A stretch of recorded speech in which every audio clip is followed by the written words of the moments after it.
नमस्कार। कार्यक्रम खट्टियां मिट्ठियां गल्लां च थुआढ़ा स्वागत है।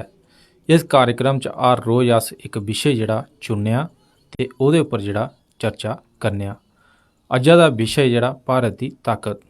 भारत दी ताकत आखने दा मतलब है हून भारत हर खेतर च जेह्ड़ा विकास करा करदा है। चाहे किसे दी भी गल्ल करचै, उत्थै टैक्नोलॉजी दी गल्ल करचै, उत्थै जेह्ड़ा भारत विकास करा करदा है। आधुनिक खेती दी गल्ल करचै, राही बाही दी, उत्थै भारत जेह्ड़ा अपनी जेह्ड़ी तरक्की है उत्थै जेह्ड़ा दस्सा करदा है। ओह्दे बावजूद जेह्ड़े बार्डर उप्पर साढ़े फौजी न ओह् जेह्ड़ी उत्थै बी अपनी ताकत दस्सा करदे न। की जे पिछले दिनें इक जेह्ड़ा वीडियो जेह्ड़ा वायरल होया हा, दस्सेआ जा करदा कि ओह् वीडियो जेह्ड़ा चाइना ते जेह्ड़ी हिंदुस्तान दी फौज ही ओह्दे च जेह्ड़ा झड़फ होई ऐ ओह्दा वीडियो है। ते एह्दे उप्पर ज़्यादा गल्लबात करने आं मेरे सहयोगी जेह्ड़े न उंदे थमां। शम्मी जी, सभनें तो पैह्ले गुलिस्तान डोगरी चैनल दिक्खने आह्ले सारे दर्शकें गी जय डुग्गर जय डोगरी ते जय भारत। और दविंदर जी तुसें गी भी। दविंदर जी बड़ा अच्छा अज्ज दा जेह्ड़ा तुसें विशे लेआ है कि भारत दी बधदी ताकत। एह्दे कोई दो राय नहीं है। साढ़ा भारत इस वक्त दुनिया दी पंजवीं ते है ही है ताकत GDP दे स्हाब कन्नै। पर हून जेह्ड़े हर खेतर च जियां G20 दिक्खो, एड्डी बड्डी उपलब्धि है। एह्दी शुरुआत होई गेदी है ते बस अगले साल यानी कि शुरुआत है एह्दी G20 दी। ते देशें बड़ी बड़ी जेह्ड़ियां स्कीमां बनांदे न, उंदी आपस बिच सलाह मशवरे होंदे न। ओह् साढ़ा देश दे बगैर कोई भी कुसै भी देश दी हून सलाह नहीं चलदी है बिना साढ़े देश दे।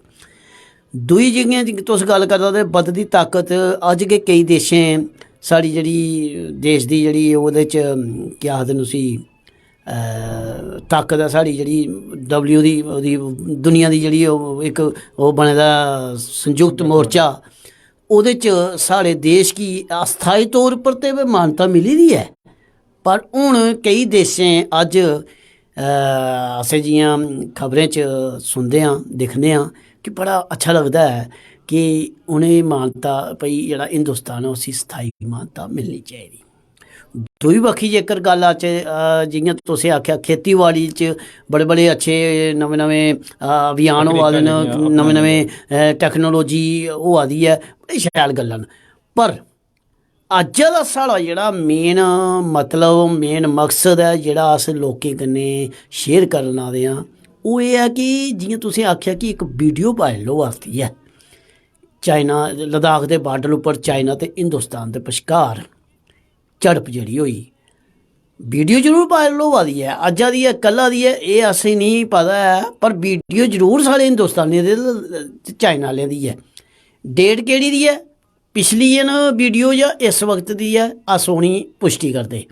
पर 9 दिसंबर 2002 यानी कि किश दिन पैह्ले राती वेले इ'नें चाइना आह्लें एह् सोचेआ कि ओह् 1962 आह्ला भारत है ते अस आइयै ललकारा मारगे ते एह् पिच्छे हटी जाङन ते अस कब्जा करी लैगे, चौकी बनाई लैगे। पर उ'नें एह् नहीं पता कि भारत हून नमीं सदी दा बधदी ताकत है। इस करियै साढ़े 100 जवान 100 नहीं होणगे, 120 होङन, 120 ठीक है, 125 होङन, पर दविंदर जी 300 है दुई बक्खी। अच्छा, ये जेह्ड़े अपने आप गी बड़े फन्ने समझदे न, उं'दे उप्पर इक इक उप्पर साढ़े उं'दे दस्सें उप्पर साढ़ा इक इक बड़ा भारू हा ते बड़े ललकारे मारी आए हे ते उन्ने गै ललकारे कन्नै नठी गे। बिल्कुल, जेह्ड़ा वीडियो भी वायरल होआ करदा है ओह्दे च जेह्ड़ा दस्सेआ जा करदा है कि कि'यां ओह् जेह्ड़े चीनी हे जेह्ड़े वापस जेह्ड़े उत्थुआं नस्सी गे। हिंदुस्तान दी जेह्ड़ी फौज ही उन्नै जेह्ड़ी उत्थै तारबंदी कीती दी ओह्दे थमां उ'नेंगी अग्गें नेईं टप्पन दित्ता। कोशिश ते उ'नें बड़ी कीती लेकिन उ'नें अग्गें नेईं टप्पन दित्ता ते जेह्ड़ी उत्थै डांग बरी ही ओह् भी जेह्ड़ी वीडियो च लब्भई ही। दविंदर जी दिक्खो, केईं लोकें एह् दिक्खियै बड़ी र्हानगी होआ दी कि बार्डर उप्पर निहत्थे फौजी ते डांगां दा केह् मतलब है। अस थोड़ा जेहा लोकें गी एह् क्लीयर करी देचै कि दोनें देशें दे बश्कार इक समझौता होए दा है कि कोई भी तरीके दा हथियार असें इस्तेमाल नहीं करना है। ते एह्दे बावजूद ओह् अपने आप गी बड़े फन्ने समझदे, ओह् ना बड़े बड़े तरीके दियां नुकेलियां तरीके दियां ना डांगां सोटियां लेई आए। भाई हथियार नहीं चलाना, एक समझौता होए दा ते सारे वाले खाली हत्थ हे। इन्हें जो लब्भा ने जेह्ड़ी डांग लब्भी इन्हें भी कोई हथियार नहीं चुक्केआ, इन्हें डांगां दा जवाब डांगां कन्नै गै दित्ता, पर शैल तरीके दा दित्ता। ओह् साढ़े हिंदुस्तानी हून ओह् हिंदुस्तानी थोड़े रेह् दे न। ते जेह्ड़े बई बई तुसें आखेआ ओह् जियां गलांदे हे ना इंडी चीनी बाई बाई ये जमीन हमारी है तुम यहाँ से चले जाओ, ओह् टैम हून साढ़ी जमीन साढ़ी है तुस इत्थों निकलो। ते इस करियै हर हिंदुस्तानी दा हर भारतवासी दा सीना चौड़ा होई जंदा ऐ जेल्लै नेहियां खबरां दिक्खिए कि साढ़े भारत दी फौज दुनिया च दविंदर जी सभनें थों जेकर वफादार ईमानदार फौज है तो ओह् है साढ़ी भारत दी, एह्दे कोई दो राय नहीं। देखो चाइना दे फौज भी केईं बारी हत्थ चुक्की दिंदी है भाई असें नहीं बार्डरें उप्पर जाना, इन्नी ठंड है इन्नी बर्फ है, पर साढ़े जवान दिक्खो ते इ'यां गै दिक्खो बड़े बड़ियां फौजां जेल्लै लड़दियां न, पाकिस्तान दी फौज दा दिक्खो केह् हाल है, उत्थे दे कर्नल जनरल ते सारियां सरकारां चलांदे न ते सारियां राष्ट्रपति होए, मगर साढ़ी फौज जेह्ड़ी ऐ ओह्दा कोई इंटरवेयर नहीं है साढ़ी सरकार बिच। ते ना सरकार उनेंगी कोई ज़्यादा ओह् आखदी है भाई हाँ भाई पैह्लियां सरकारां आखदियां ही जे साढ़े कोलों इजाजत लैनी जे फ्ही गोली चलानी है, फ्ही गोली चलानी है। ओकड़े चक्करें च ते 1962 बिच असें खोई दित्ता इलाका, पर हून उनेंगी पूरी देआ दे भाई अगर ओह् डांग लेआंदे ते तुसें शतीरी लो।